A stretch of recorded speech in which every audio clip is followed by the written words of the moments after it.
Chairman Sternberg, Provost Director, Ms. Batt, members of the Board of Trustees, faculty, staff, parents, family members, and the fabulous Northeastern graduating class of 2012. Good morning!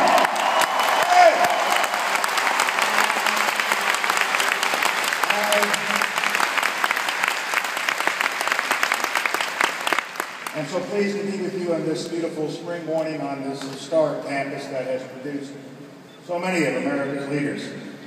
I thank the Board of Trustees for conferring this honorary degree upon me. I am deeply appreciative and especially pleased to share this occasion with my distinguished fellow honorees. I'm doubly pleased to receive the degree from Chairman Sternberg, a good friend. Cy is on the advisory committee of the Colin Powell Leadership Center at the City College of New York, a wonderful school that we both are graduates of. Cy graduated in 1965 with a degree in engineering. I graduated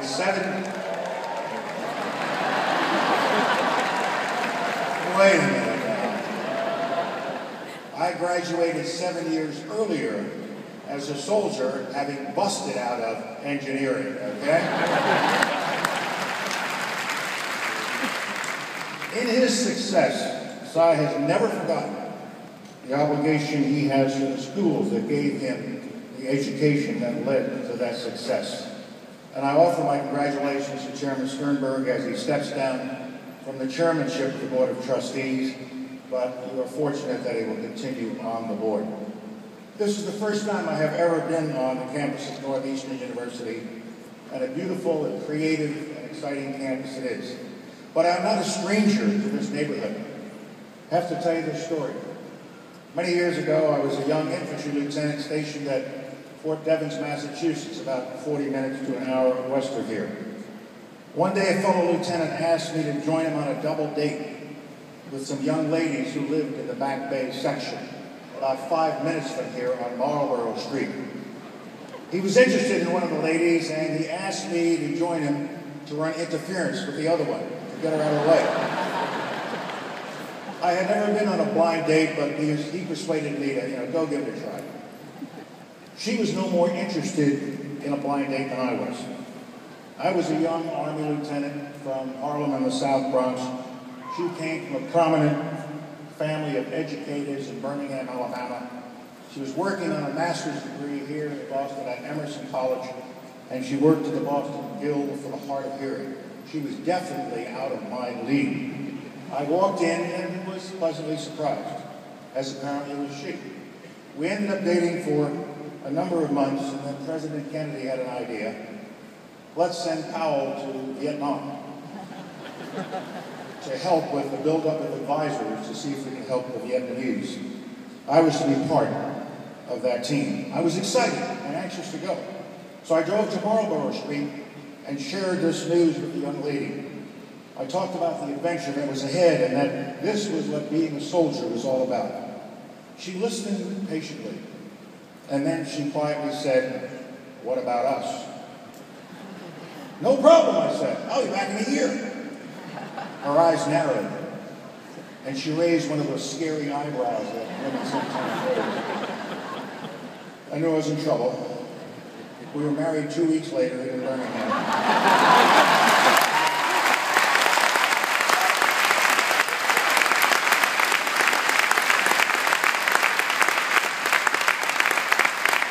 We had a one-day honeymoon, and then I moved in with her at 372 Marlborough Street for a few months before I left for Vietnam.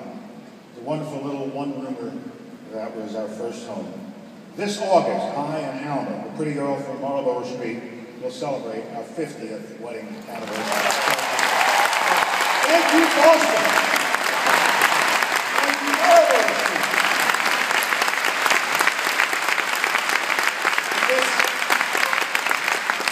This is not a day about me, this is a day about you.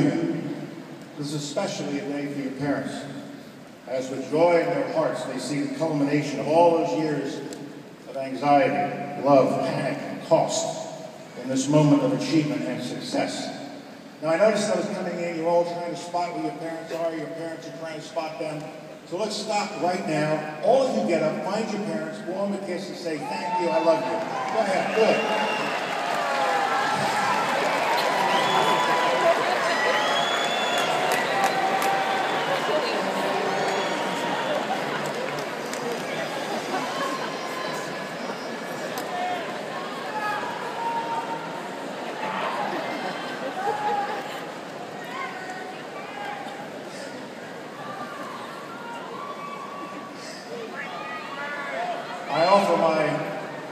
congratulations to the faculty and staff at Northeastern who imparted to the graduates their wisdom, their experience, and their example of service.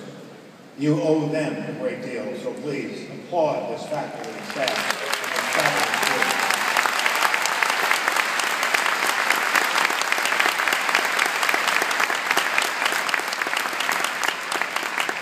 I remember my own graduation ceremony from the City College of New York 54 years ago.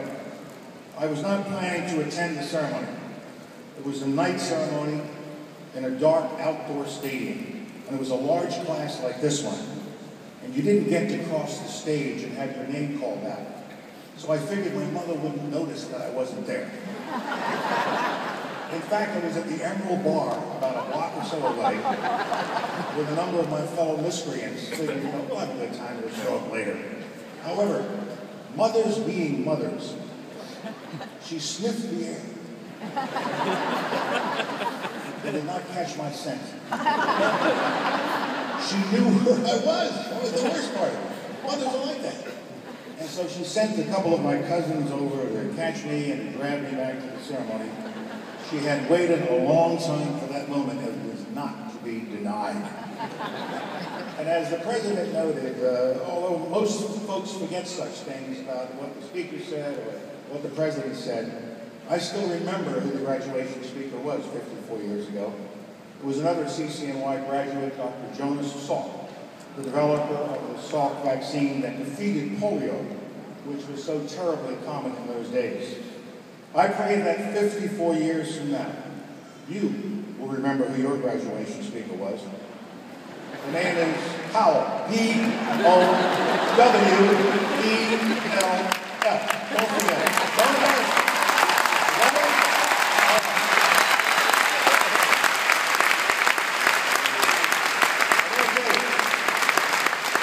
I wasn't considered one of the great successes of the CCNY educational system. The only reason I got out of CCNY was they included all of my ROTC grades into my grade point average. And I got straight A's on ROTC. And when they rolled it into there, it brought me up to 2.0. And they said, good enough for government work, get him out of there. Now I'm considered one of the greatest sons the City College of New York has ever had. So those of you who are not graduating with a 3.76 like Emily Batt, have faith, my young friends, have faith. You ain't going to start in life before you end up and what you put out of the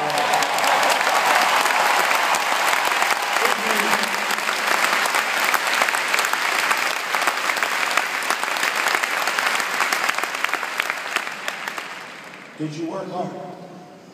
Never stop learning? Did you believe in yourself? Did you be our own role model? And did you believe in this country? And did you dream big? It's funny, I think about this, but many people come up to me now that I've been a Secretary of State, and Chairman of the Joint Chiefs of Staff and all that, and National Security Advisor President, say, gee, when you were a kid growing up in the South Bronx, did you dream that you would grow up to be a 4-star general and Secretary of State? And I smile and I answer them, yeah, I was. I believe I was about 12 years old. I was standing in the corner of Kelly Street and 163rd. And I said to myself, Self, you're going to grow up and become a 4-star general. It doesn't happen that way. It doesn't happen that way. And it never will for anybody. I worked hard. I belonged to an institution that was only concerned about your performance and your potential. The Army in those days was the most socially progressive institution for blacks in this country, while segregation was still the law of the land in so many parts of our country. But it worked for me mostly because I loved doing something that was dear to my heart, and that was being a soldier. I loved being a soldier, and I was a good soldier because I worked hard at it. I didn't have to become a general.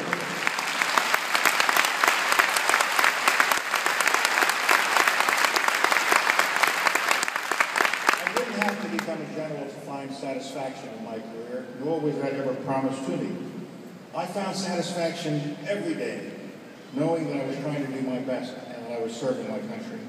I went into the Army to be a soldier, not a general. Some of you may also know by now what you do well, love doing, and you may know what your life's work will be.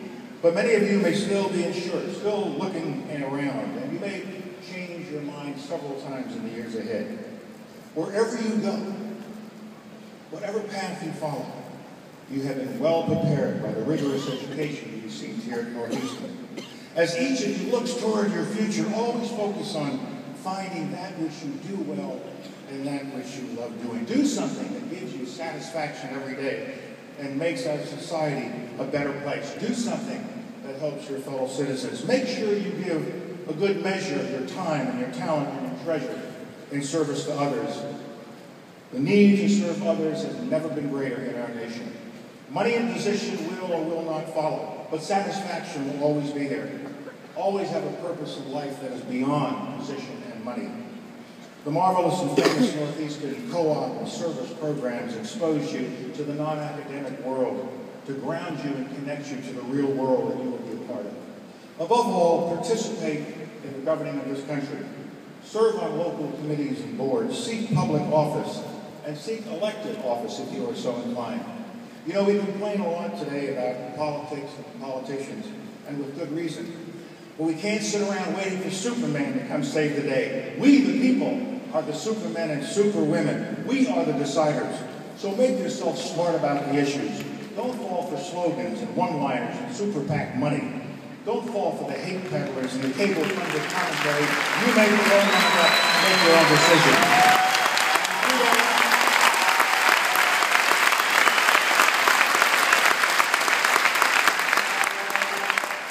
And if you don't like what they're doing, you vote against them. And if you do like it, you vote to keep them in or to bring them in. But don't stand on the sidelines. Vote. Any one of you who is eligible to vote, but is not registered, come see me right after the ceremony.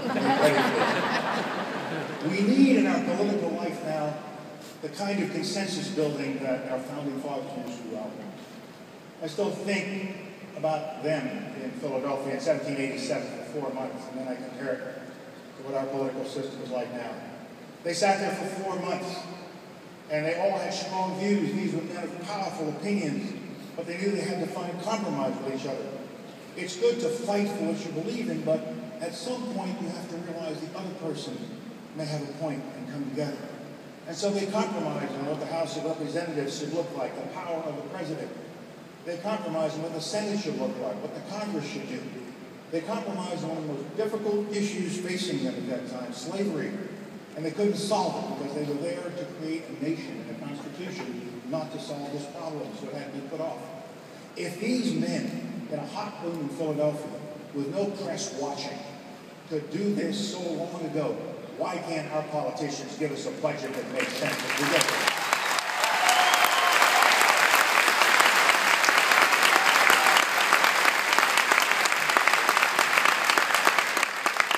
The world you are now entering is so different and so much better than the world I started out in on my night of graduation. Then there were two great empires sworn to be our enemies, the Soviet Union and the People's Republic of China. Great armies and nuclear weapons were aimed at each other. I spent 30 years being a soldier in the Cold War. I stood watch on the Iron Curtain in Germany as a corps commander and as a lieutenant. I fought in Vietnam for 2 years, an extension of that conflict. I served in Korea on the demilitarized zone. It finally ended for me, finally, on a day in 1988 at the Kremlin. I was National Security Advisor to President Reagan, and he was getting ready for his first trip ever to the evil empire. He was going to go to Moscow. And he sent me to Moscow first to talk to this interesting new leader, Mikhail Gorbachev, and to see more about what he was really planning to do. And it was a very difficult meeting. President Gorbachev kept beating up on me and criticizing my role as a soldier for all those years and criticizing the right wing of the party that Reagan represented.